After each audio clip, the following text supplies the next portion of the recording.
오늘 우리가 묵상하는 역대하 7장은 성전 낙성식이라고 불리며 성전 건축이 끝나고 다 함께 축제를 벌이는 장면으로 시작되고 있습니다. 솔로몬이 기도를 마침에 즉각적인 하나님의 응답이 일어납니다. 1절을 보면 불이 하늘로부터 내려왔다. 번제물과 제물들을 사르고 그 여호와의 영광이 가득했다라고 이야기를 하면서 이 임재, 기도에 대한 응답이 일어났을 때 이스라엘 가운데 축제가 일어나고 새로운 예배의 지경이 넓혀지는 것을 보고 있습니다. 우리의 기도가 공허한 울림으로 끝나는 것이 아니라 우리의 기도에 즉각적으로 응답해 주시는 하나님을 만남으로써 우리가 또 다른 차원의 예배를 드릴 수 있는 날이 되게 해달라고 오늘 우리가 묵상하며 기도하는 것이 필요하다라는 거죠.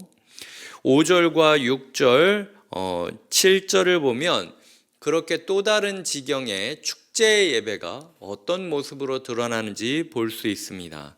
5절과 7절을 보면 솔로몬 왕이 드린 제물이 소가 22,000마리, 양이 12만 마리였다라고 이야기하고 7절은 그렇기 때문에 이 제물을 원래 번제 드리던 공간 안에서 그 수용이 불가능했기 때문에 여호와의 전 앞들 가운데를 거룩하게 하고 거기서 이제 그 제물들을 드리기 시작했다라는 거예요. 소위 말해서 우리가 원래 생각했던 예배 자리보다 예물이 훨씬 많았기 때문에 장소를 더 확장해서 다른 장소까지 그 제물을 드리는 공간으로 쓰고 있다라는 거죠. 즉 아낌없이 드리는 예배가 이 축제 예배, 이 새로운 지경의 예배의 특징이었다라는 겁니다. 두 번째로는 6절에 보면 제사장들은 직분대로 모셔 섰다. 레위 사람들도 악기를 가지고 섰다. 이스라엘들은 제사장들은 무리 앞에서 나팔을 불고 온 이스라엘은 서 있더라.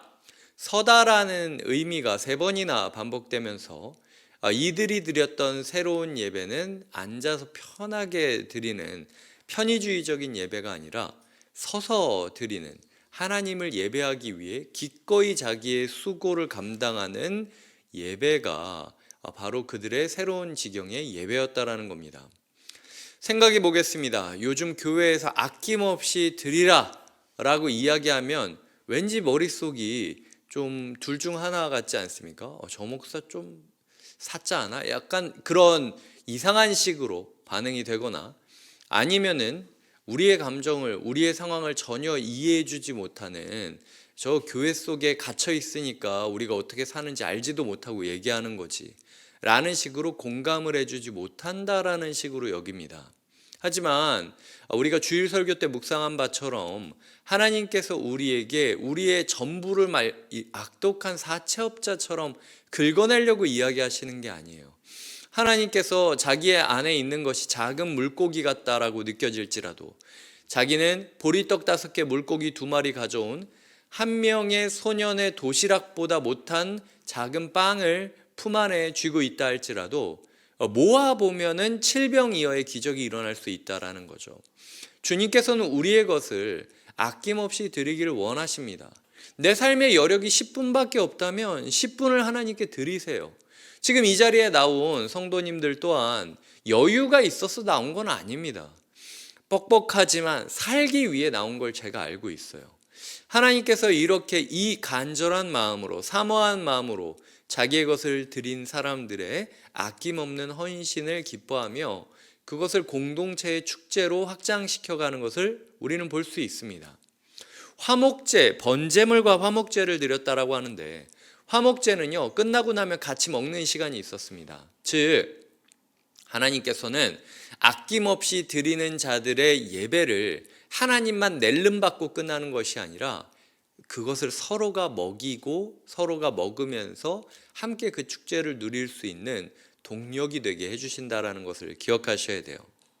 또한 제가 만약 예배 시간에 오늘은 하나님께 헌신하는 마음으로 우리가 이 주중에 말씀 묵상한 것처럼 이번 주 예배는 시작부터 끝까지 다 서서 드립시다 라고 얘기한다면 1시간 서 있자라고 해도 다 불평불만할 거예요.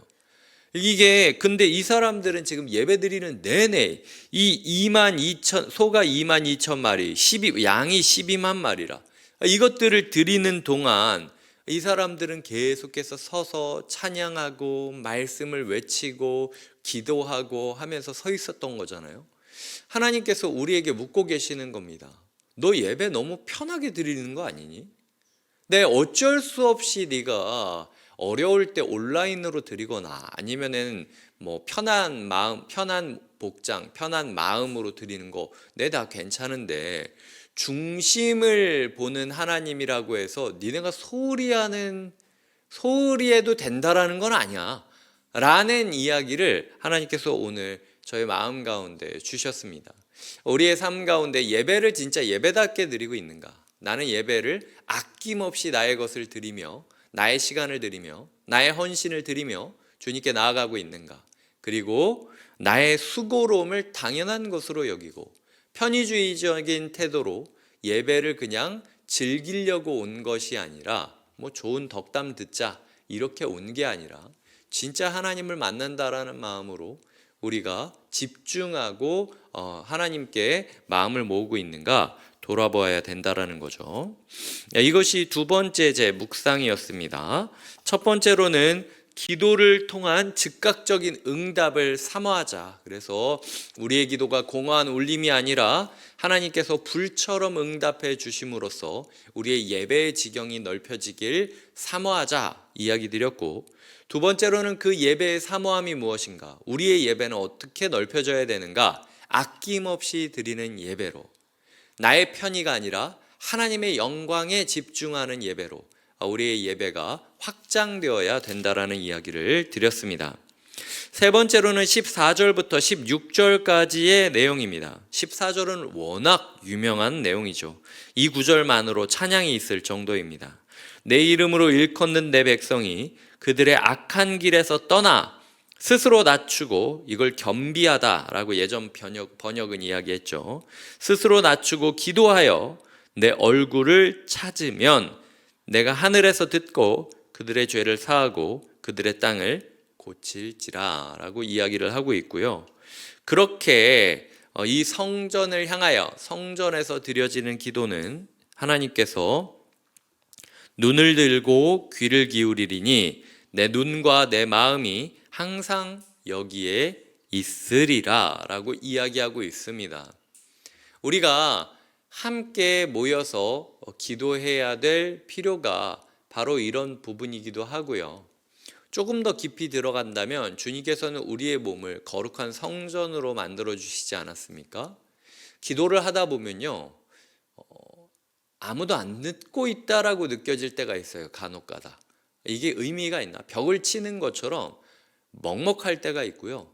내 말을 다 흡수하는 것처럼, 이 물 먹는 하마를 만난 것처럼 뭔 말을 해도 이게 뭔가 하늘로 올라가는 그 느낌이 안 날 때가 있지 않습니까? 그럼에도 불구하고 하나님의 성전인 우리는, 예수님의 핏값으로 성전이 된 우리는 이 솔로몬이 드렸던 제물보다 훨씬 더 귀한 예수 그리스도의 희생으로 드려진 우리 나라는 성전은 눈을 듣고 귀를 기울이리니 내 눈과 내 마음이 항상 여기에 있으리라. 저는 이 구절이 우리에게 소망이 됐으면 좋겠어요.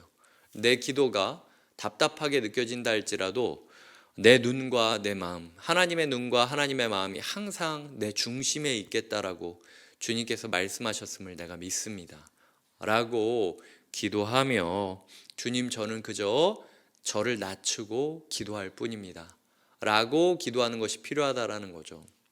말씀을 맺겠습니다. 제가 세 가지 이야기 드렸죠.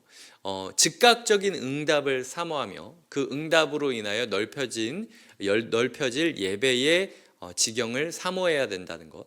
그 예배는 내가 즐겁고 내가 편한 예배가 아니라 하나님께 내 모든 것을 아낌없이 드릴 뿐만 아니라 나의 불편함을 감수하고서라도 하나님의 영광과 공동체의 축제에 집중되는 예배가 진정한 예배다라고 이야기를 드렸습니다. 그리고 때로 우리의 기도가 먹히지 않는다. 응답으로 이어지지 않는다. 왜 내 기도는 하늘에서 불이 떨어지지 않는 것 같지? 라고 느껴지는 순간이 온다 할지라도 주님께서는 이 곁에 있는 공동체를 부르신 이유가 있고 나라는 사람을 예수의 피값으로 살린 이유가 있다라는 겁니다. 내가 느껴지지 않는다 할지라도 주님의 눈이 이 자리에 있고 주님의 귀가 내 마음에 귀를 기울이고 있음을 믿어야 된다는 거죠. 하나님의 눈과 하나님의 마음이 항상 여기에 있음을 내가 알고 있습니다. 고백하며 내 마음을 붙잡고 하나님께 스스로를 낮추고 기도하는 자세가 필요하다라는 겁니다. 그럴 때 즉각적인 응답이 느껴지면 그것으로 감사한 일이고 즉각적인 응답이 느껴지지 않는다 할지라도 주님께서 이루실 것을 소망하게 된다라는 것이죠. 예배의 회복과 기도의 회복이 따로따로 있는 것이 아니라 함께 물려간다라는 걸 기억하면서 우리가 기도와 예배의 선순환을 이어가기를 주님의 이름으로 축복드립니다. 기도하시겠습니다. 하나님 아버지, 솔로몬 성전 건축의 낙성식을 우리가 보게 되었습니다. 하나님 응답하여 주시고 이미 응답이 우리 가운데 있음을 믿게 하여 주시옵소서. 우리의 예배의 지경이 넓혀지게 하여 주시옵소서. 예수님의 이름으로 기도드립니다. 아멘.